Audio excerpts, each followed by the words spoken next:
திருப்பி நான் சொல்கிறேன்னு ஒரு நல்ல வாய்ப்பு உங்களுக்கு இந்த சப்ளிமெண்ட்ரி எக்ஸாமில் தயவுசெய்து எழுதுங்க. பயப்படாதீங்க எக்ஸாமுக்கு.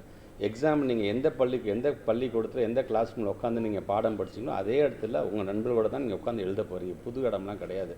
இருந்தாலும் ஃபஸ்ட்டு ஒரு அட்டெம்ப்டே எடுக்காமல் இருக்காதீங்க. அது மிகப்பெரிய அது ஒரு தவறாக போய்டும் உங்களுடைய வாழ்க்கையில். அந்த வாய்ப்புன்னு பண்ணும்போது இப்போ எழுதுங்க. அதில் தேர்ச்சி பெறுறோமா, மார்க் குறையுதா, தேர்ச்சி பெறவில்லையா, நீங்கள் அட்டன் பண்ணாதானே தெரியும் நீங்கள் எதில் வீக்காக இருக்கீங்க, எதில் வீக்காக இல்லைன்னு. அப்படி நீங்கள் எதில் வீக்காக இருக்கிறதுக்குள்ள உங்களை உடனடியாக எங்களோட டீச்சர்ஸ் வந்து அந்த அட்ரஸ் பண்ணி அந்த சப்ஜெக்ட் ரிலேட்டடாக உங்களுக்கு வந்து இன்றைக்கி ட்ரைனிங் கொடுக்கறதுக்கு அவங்க காத்துக்கிட்டு இருக்கிறாங்க.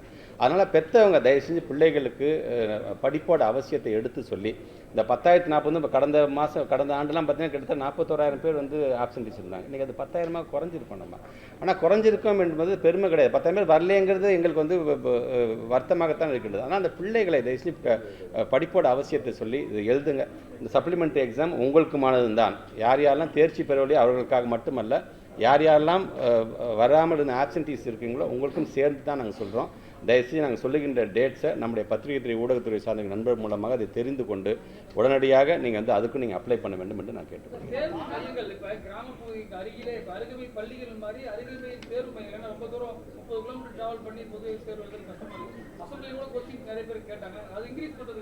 இல்லை, இந்த 4 வருஷத்தில் பார்த்தீங்கன்னா கிட்டத்தட்ட ஒரு 410 புது இதுக்கு தேர்வு மையம் நம்ம உருவாக்கியிருக்கிறோம். பட் நீங்கள் சொல்கிற மாதிரி எங்கே தூரமாக போக வேண்டியதாக இருந்துச்சு.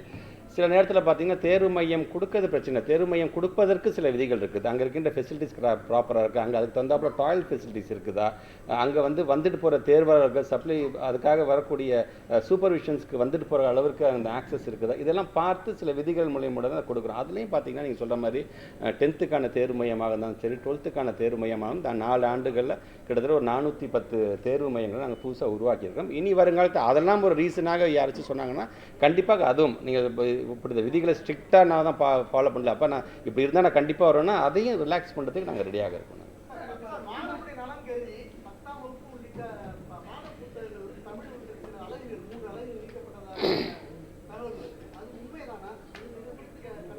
ஆமாம், இது வந்து தமிழ் என்று வரும்பொழுது ரொம்ப டீட்டெயில்டாக போகாமல் அந்த குழந்தைங்களுக்கு என்ன தேவைப்படுகின்ற அளவிற்கான அந்த தமிழை நம்ம சொல்லித்தர வேண்டும். ஏன்னா தமிழை பார்த்தாலும் இந்த பிள்ளைங்க யாரும் பயந்துடக்கூடாது. தமிழ் இது நம்ம தமிழ் பாடம் அந்த ப்ரைடோடு படிக்க வேண்டும் என்று நாங்கள் ஆசைப்படுகிறோம்.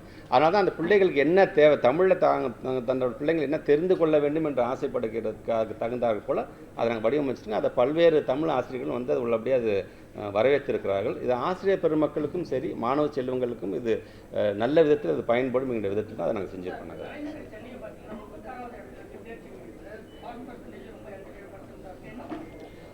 தலைநகரத்தை பொறுத்த வரைக்கும் இப்போ நிறையா நம்மளுடைய கார்ப்பரேஷன் ஸ்கூல்ஸும் இருக்குது. அதை சுற்றி இருக்கக்கூடிய நம்முடைய அரசு பள்ளிகளும் இருக்கின்றது.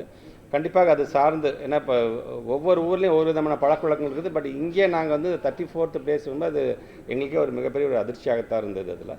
இதில் அதிகப்படியாக கவனத்தை செலுத்த வேண்டும் என்று எங்களோட சிஓஸ் லெவலில் நாங்கள் சொல்லியிருக்கோம். இப்போ ஒன்றும் இல்லை, இப்போ இந்த நாங்கள் அனலைஸ் பண்ணி வச்சுருக்குது என்பது நாட்டு மக்களுக்கு தெரிவிப்பதற்கு மட்டுமில்லை, எங்கள் துறை சார்ந்திருக்கிற அதிகாரிகளுக்கு இது சார்ந்து அடுத்தது நாங்கள் மீட்டிங் வைக்க போகிறோம். நாங்கள் அதில் என்ன தான் what are the plus and minus, என்ன நடந்திருக்குது, எதனால் இதெல்லாம் குறைந்திருக்குது என்கின்ற விதத்தில் இது வந்து எங்களோட சிஓஸ் எங்கள் டீச்சர்ஸ் நாங்கள் இதை அக்யூஸ் பண்ணுறதுக்காக அவங்களையும் நாங்கள் ஊக்கப்படுத்தணும். அவங்களும் மனுஷங்க தான், அவங்களே ஊக்கப்படுத்தணும். அவங்க போடுற சில எஃபர்ட்ஸ் வந்து சம்டைம்ஸ் வந்து இந்த மாதிரியான ரிசல்ட்டை கொடுக்கும்போது அவங்களும் தோன்றிவிடக்கூடாது என்பதற்கு அவர்களையும் ஊக்கப்படுத்துகின்ற விதத்தில் தான் கண்டிப்பாக அந்த வருகின்ற மீட்டிங்ஸ் கண்டிப்பாக அமையும்.